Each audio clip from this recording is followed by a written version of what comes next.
राधे राधे साथियों, स्वागत है आपका हमारे YouTube चैनल में।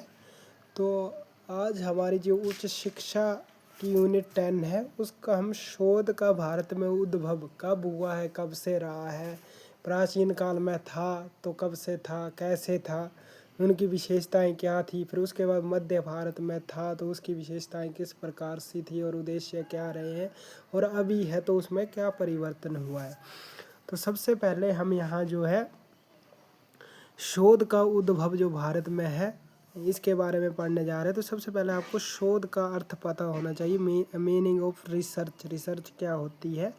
तो रिसर्च जो है हमारी री प्लस सर्च दो शब्दों से मिलकर बनी है, जिसको पुनः खोज करना। किसी विषय पे आपने जैसे कालिदास का कोई विषय ले लेंगे हम, कालिदास के ग्रंथ है अभिज्ञान शकुंतलम में, उनमें अगर हमें क्या पुनः खोज करनी तो उसमें क्या क्या उनके अलंकारों का उन्होंने इस्तेमाल किया है, रस का इस्तेमाल किया है, इस प्रकार से हम रिसर्च करेंगे।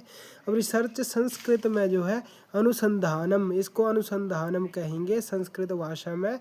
अब इसका अर्थ क्या है? जैसे कि कहा है कि किसी विषय के सत्य को वैज्ञानिक तरीके से खोजने की प्रक्रिया जो है, सत्यता ढूंढने की वैज्ञानिक क्या क्या हो सकती है, वैज्ञानिक दृष्टि इस विषय में, तो उसको शोध कहेंगे हम।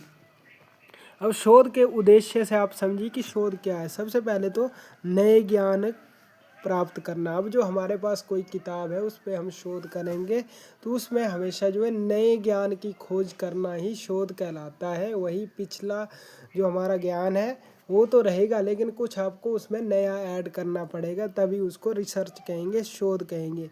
अब पुराने ज्ञान का जो सत्यापन करना। अब जो पुराना जो हमारा इसका जो ज्ञान है उसको भी हमें सत्यापन करना है, उसका भी अच्छी तरह से जो है उसका सत्यापन करके नए जो ज्ञान है उसकी भी खोज करना है, तथ्यात्मक रूप से उसकी सत्यता को सिद्ध करना है जो हमारा पुराना ज्ञान है। उसके बाद समस्याओं का समाधान, जो समस्याएं आती है छात्रों को, उनको लेकर कुछ उसमें उनका समाधान करना है। तब ये जो है भारत में जो है अब शोध का उद्भव कब हुआ? तो सबसे पहले हमारी जो परंपरा रही है वैदिक काल में, जो गुरु शिष्य परंपरा रही है प्राचीन काल से लेकर अब तक, तो भारत में सबसे पहले उद्भव कब हुआ, इसकी शुरुआत कब हुई है, भारत में शोध का उद्भव कब हुआ है? तो सबसे पहले जो है अगर हम कोई भी विषय लेंगे भारत में तो प्राचीन काल में जाएंगे सबसे पहले। तो प्राचीन काल में जो हमारे पास वेद थे, उपनिषद, ब्राह्मण ग्रंथों में शोध की परंपरा हमें मिली है।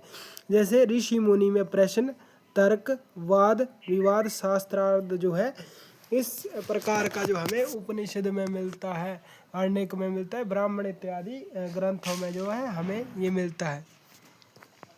उसके बाद जो हमारे पुराने जो शिक्षा केंद्र रहे ये हम बता ही चुके हैं, तक्षशिला, नालंदा और विक्रमशिला, ये तीनों जो है शोध के लिए प्रसिद्ध केंद्र थे। अब विशेषताएं क्या रहती थी जो प्राचीन परंपरा में शोध होते थे? सबसे पहले तो प्राचीन काल में कैसी परंपरा थी? मौखिक परंपरा।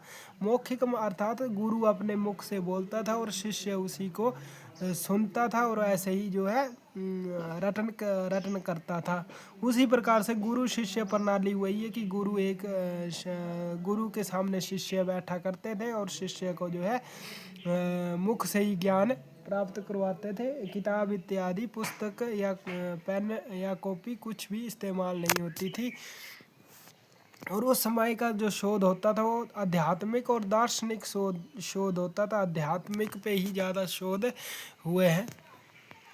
उसके बाद हमारा जो मध्य काल आया है उसमें क्या हुआ है? मध्य काल में धार्मिक ग्रंथों पर टीका टिप्पणी जो हमने की है, जैसे ग्रंथों पे टीकाएं लिखी है, जैसे ध्वन्यालोक पे लोचन टीका हो गई, सभी ने अलग अलग प्रकार से ग्रंथों का जो है टीकाकरण किया है। तो इस प्रकार से धार्मिक ग्रंथों पे किया हमने मध्यकाल में। फिर फारसी अरबी का प्रभाव पड़ा और स्वतंत्र शोध कम, व्याख्या अधिक। स्वतंत्र शोध किया है, व्याख्या थोड़ी कम करने की कोशिश की है। और जो हमारा आधुनिक काल रहा है इसमें जो है हमारे पास ब्रिटिश काल में वैज्ञानिक शोध की शुरुआत हुई। तो वैज्ञानिक शोध की सबसे पहले शुरुआत कहाँ पे हुई? तो ब्रिटिश जब काल आया तब ही हमारे जो है इसकी शुरुआत हुई। तो उसके बाद जो है हमने 1857 में जो हमने विश्वविद्यालय पढ़े थे, कलकत्ता, बॉम्बे और मद्रास, इसमें जो है शोध के प्रमुख केंद्र माने जाते हैं। और पद्धति कैसी रही हमारी, पश्चिमी जो पद्धति है उसमें हमने प्रवेश किया था शोध को लेकर। तो जो भी हमारी ब्रिटिश शिक्षा के अनुसार ही हमने वैज्ञानिक रूप से शोध को करना शुरू कर दिया। और स्वतंत्रता के बाद तो हमारे यूजीसी जो हमारी 1956 में आई है, और भी ICSSR जो संस्था रही है, और NCERT आदि संस्थाएं काम कर रही है शोध के विषय में। अब प्राच्याधिगम जो रहा है हमारा मेन विषय ये है। प्राच्याधिगम क्या है, तो क्या रहता था हमारा, किस प्रकार से होता था प्राच्य जो अधिगम है। तो इसमें जो है हमारा पारंपरिक भारतीय शिक्षा प्रणाली जो रही है और वेद शास्त्र दर्शन पर आधारित थी। एक पारंपरिक जो हमारी पिछली भारतीय शिक्षा प्रणाली रही है वो दर्शाती है, और दूसरा जो है हमारे वेद शास्त्र दर्शन पर आधारित जो है शोध रहता था। और इसकी विशेषताएं क्या थी, तो विशेषताएं ये थी, सबसे पहले संस्कृत भाषा का उपयोग किया गया है। जितने भी शोध किए जाते थे वो सभी जो है संस्कृत भाषा में ही किए जाते थे। और प्रणाली कैसी थी हमारी, तो गुरुकुल प्रणाली थी उस समय, और नैतिक व आध्यात्मिक विकास पर बल दिया जाता था। अब उदाहरण के लिए हम क्या करते थे, प्राचीन काल में इतने ही वेद का अध्ययन करते थे, मीमांसा, न्याय, वेदांत, व्याकरण इत्यादि का अध्ययन करते थे। इन्हीं मुख्य ग्रंथों का अध्ययन किया जाता था। अब जो हमारी पारंपरिक चली आ रही है अधिगम जो है, अर्थ मतलब पारंपरिक जो पुराने समय से चली आ रही है। जैसे पुराने समय से हमारा क्या क्या चला आ रहा है, तो पुरानी पद्धति में शिक्षा समाज और संस्कृति पर आधारित जो हमारी पुरानी पद्धति थी, पुरानी पद्धति से शिक्षा अर्थात वेद, ज्योतिष, छंद, व्याकरण इत्यादि की शिक्षा दी जाती थी। और वो शिक्षा कैसी थी हमारी, सामाजिक और सांस्कृतिक आधारित ही थी। इस प्रकार की शिक्षा दी जाती थी। और इसकी विशेषताएं में क्या था, तो ये शिक्षक केंद्रित हुआ करती थी और रटने पर जोर दिया जाता था। जैसे वेद इत्यादि का रटने क्रिया होती थी, और अनुशासन और संस्कार की शिक्षा दी जाती थी उसमें।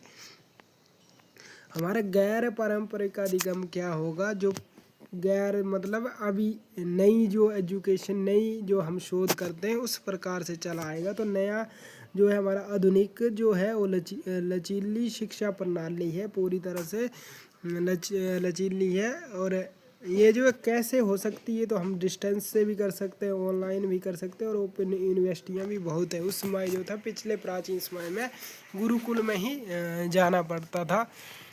और विशेषताएं, अब की विशेषताएं क्या है, तो अब की जो विशेषताएं वो छात्र केंद्रित है और तकनीक आधारित है, और समय और स्थान की स्वतंत्रता है। किसी भी समय किसी भी स्थान पे आप जो है पढ़ सकते हो।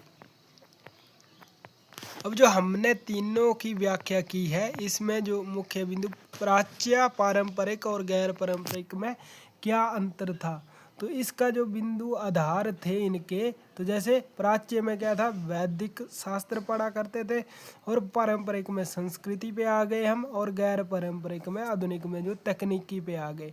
और प्राचीन समय में हम गुरुकुलों में पढ़ते थे, और पारंपरिक में शिक्षक केंद्रित हो गए, और आधुनिक जो चली आ रही इसमें हम छात्र केंद्रित हो गए। और माध्यम क्या रहता था भाषा का, तो ये इस प्रकार से माध्यम संस्कृत भाषा रहता था इसका, और पारंपरिक में स्थानीय भाषा रहता था, और आजकल तो डिजिटल नए ज़माने में चल पड़ा। और लक्ष्य क्या क्या रहते थे हमारे, तो आध्यात्मिक, उस समय जो है प्राचीन काल में आध्यात्मिक शिक्षा पर ही बल दिया जाता था। और पारंपरिक जब आए तब हम सामाजिक, मध्यकाल में सामाजिक शिक्षा पर बल देने शुरू हो गए, और आजकल जो है व्यावसायिक, केवल नौकरी के लिए ही हमें शिक्षा करनी है, ऐसा हमारा मत आ गया। तो इससे 2 या 3 प्रश्न बन सकते हैं। तो आज के लिए इतना ही, धन्यवाद।